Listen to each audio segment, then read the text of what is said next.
Chapter 4. At the leaky cauldron's threshold, Hermione clung to Draco in a fierce embrace, causing him to squirm as he waited for her to release him. "Without you around, I'm bound to be dreadfully bored," she sighed, finally letting him go.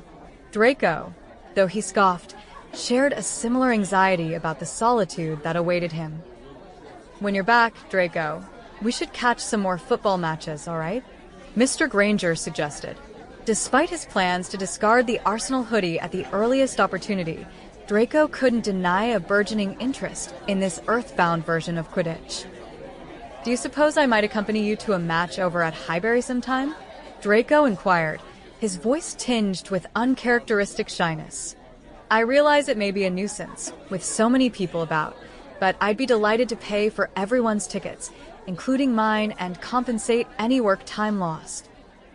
Mr. Granger's response was to envelop Draco in a warm embrace, and he suggested they discuss it at Diagon Alley, since the season commenced in August.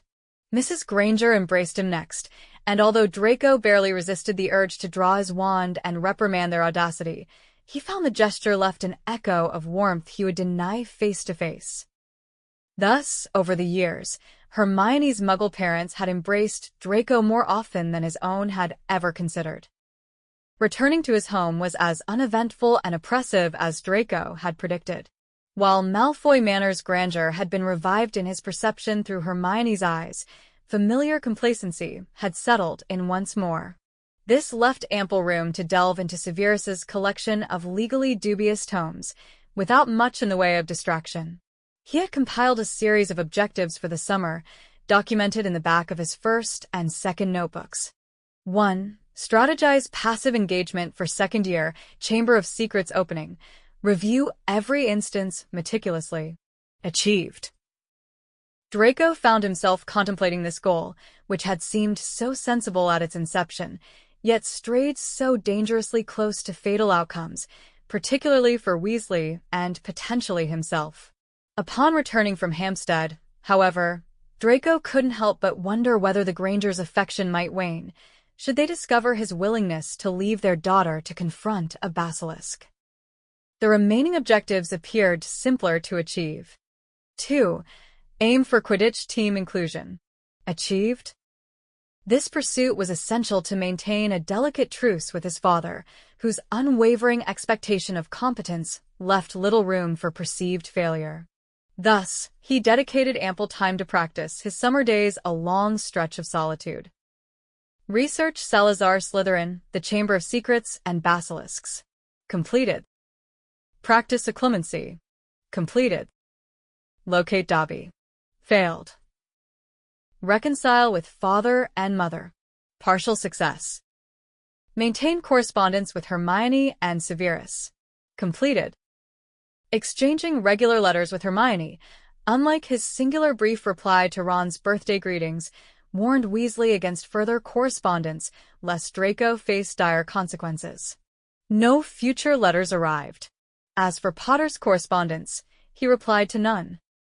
Dismiss fixation on Potter. Failed.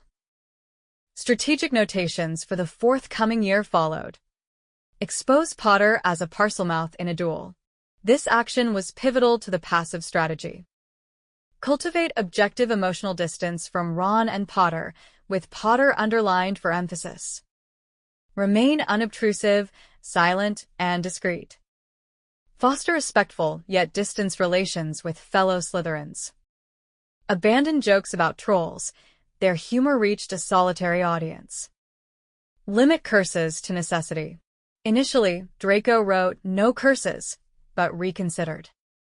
Find Dobby remained hauntingly insistent.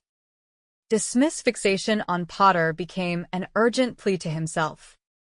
The first test of this resolution emerged on August 19th, the arranged date for the Diagon Alley visit with Hermione. Her owl confirmed the date remained suitable, noting Potter's stay with the Weasleys, who agreed to meet them. Though Draco assured himself there was no one to impress, he lingered overdressing, his mirror reflecting the same pale youth. At least, in this instance, He refrained from adopting the slicked-back look which once echoed an unwanted resemblance to his father. Instead, he let his hair cascade past his ears and planned to trim it once it reached his chin. Draco's anticipation for Diagon Alley paled as he and his father entered Knockturn Alley. The dim passageway summoned visions of Death Eaters marching into Borgin and Burke's en route to Hogwarts' vanishing cabinet, a scene he'd never witnessed, yet felt as though he'd lived when coerced inside by father. He hadn't suffered a panic attack in some time, but the stifling decay of the shop's aroma overwhelmed him, far more terrifying than any metallic muggle contrivance. Everywhere his eyes landed spoke of malevolence, the hand of glory entombed in glass, chains, and macabre relics, a young dark wizard's playground. The grotesque display suffocated him. When the echo of the bell resonated, father warned him sternly, "Keep your hands to yourself. You're well known for your troublesome curiosity about ancient artifacts." Draco nodded, complying, and glanced at his hands, which trembled slightly as he surveyed them. Then he glimpsed the cabinet. His breath caught. It was as if death had silently arrived at noon, cloaked in the guise of his deepest shame, embedded within an otherwise inconspicuous piece of furniture. Dumbledore, Severus. The cabinet resembled a polished black walnut, akin to his wand, though it held more shadows of dark gray than brown. With a scornful glance sent his way, and seeing no immediate disaster, father turned his attention elsewhere. This perhaps gave Draco too much time to deliberate, caught between the desire to purchase the cabinet, set it ablaze, or commit to his year's resolution, to do absolutely nothing. His own perceived frailty mocked him. He had imagined his determination to be unwavering, yet merely facing this object tempted him to abandon all plans and begin casting reckless spells, reminiscent of his actions with the Mirror of Erist. Yet, just as in that instance, the likelihood of effecting change was negligible, leaving only potential destruction of the surroundings and sparking untouched. Father's instructions were clear: no touching. But this object held no such threat. Having acquainted himself with its twin during his 6th year, the feel of its polished surface was unmistakable. While he had reluctantly accepted Vince's return post-fiend fire in the Room of Requirement, here stood a remnant of that peril, just its counterpart nonetheless. His mind was spiraling. If he destroyed this, what purpose would it serve without comprehending the link between them? Was it possible to forge a similar link with another cabinet, should more exist? His hand lingered, tingling at the brink of disappearance before the cabinet, drawn instead into choices he could never overturn, even as reality shifted around him to pretend so. The memories of these decisions would remain, dwelling in his mind, along with the expected consequences. "Draco," hissed the voice of his judgment, colored in the ominous hue of Avada Kedavra.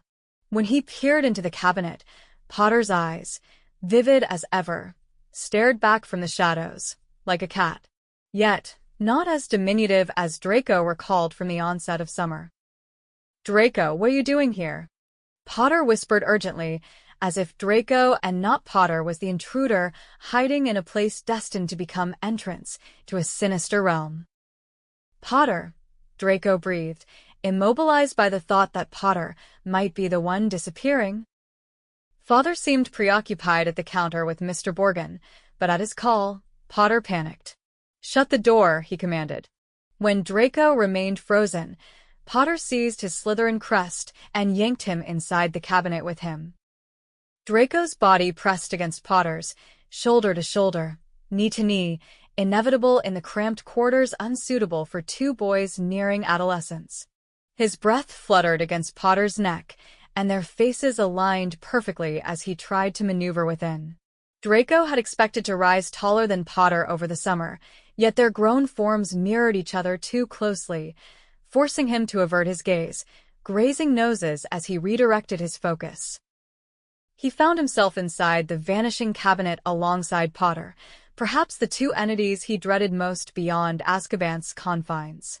An urge to expel Potter or escape himself gnawed at him, even if doing so meant disrupting the entire scene.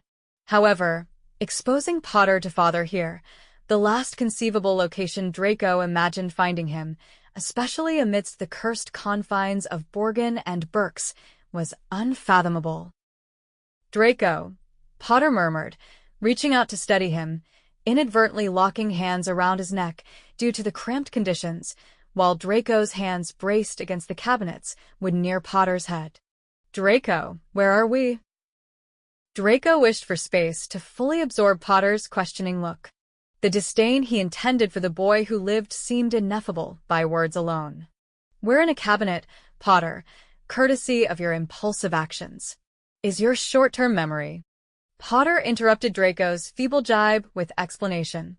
I had no clue where I landed. We used this magic powder through a fireplace. Merlin, the famed wizard, still referred to Flo powder as magic powder, even as a second year. I must have mispronounced Diagon Alley. Thus, you stumbled here, Draco sighed, at a slight deviation from where you ought to be. This is a shop located in Knockturn Alley, the last place for someone like you to be discovered. Is this a dark magic shop? Potter queried in hushed tones. I noticed disquieting objects, then heard people approaching, so I hid. That man with blonde hair is your father, right? Why else are you here? My father's a dark wizard, Draco replied, growing agitated. As noted, this is a dark magic shop. It's not intricate arithmancy, Potter. He attempted to subtly adjust his stance, but risked toppling if he remained inside. This only led to a tighter embrace with Potter in the stifling darkness, Potter's hand brushing his neck. Have you pulled me in here solely for us to awkwardly cling together, or do you expect me to rescue your esteemed self? I aim to evade entanglement in your Gryffindor escapades, yet we've barely begun the year and already. Before Draco could continue, Potter silenced him with a hand over his mouth. How do we get out of here? Draco jerked his lips free from Potter's grasp. So let me get this straight. Draco emphasized each sound with theatrical precision. Your struggle to say Diagon Alley is an issue for me because why now?